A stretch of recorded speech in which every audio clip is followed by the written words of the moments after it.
Je pense que vous connaissez un petit peu les histoires de Shra. Ma mère me les racontait lorsque j'étais petite, ainsi que ma grand-mère.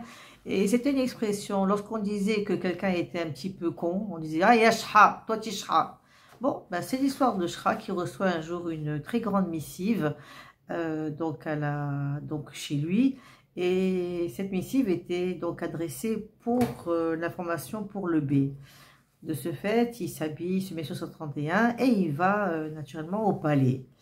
En arrivant au palais du B, il est reçu par le chambellan. Le chambellan, c'était un homme un petit peu pointilleux qui surveillait naturellement toutes les entrées et toutes les sorties du palais. Et il était un genre videur de boîte de nuit. Alors il dit à Shra, qu'est-ce que tu as à m'annoncer? Il a dit, regarde ce que j'ai reçu, cette missive. Elle est adressée au B. Ah, si elle est adressée au B, il faut absolument que tu vas le voir et que tu lui montres ce que tu as reçu.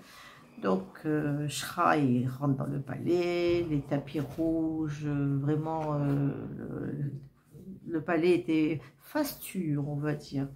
Donc, il est reçu et donc il montre la missive qu'il a reçue, qui lui était destinée.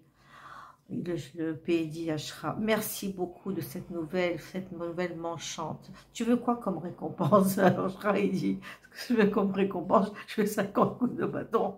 Alors le pays dit, pourquoi 50 coups de bâton? Il a dit, parce que je mérite 50 coups de bâton, mais tu vas d'abord commencer par m'en donner 25. Alors, le pays donne 25 coups de bâton à Shra, et Shra, après les 25, il les a comptés un par un. Il dit maintenant, tu t'arrêtes, tu vas t'adresser au chambellan qui est mon associé. Alors il dit, mais pourquoi son associé? Parce que le chambellan n'a pas voulu me laisser rentrer. Il a fallu que je lui montre la missive que je vous ai montrée. Et étant donné qu'il m'a fait rentrer, donc c'est mon associé. Le chambellan maintenant mérite encore les 25 coups de bâton. Alors quel bol alors et tout. Ben, c'est l'histoire de Shra, c'est ça.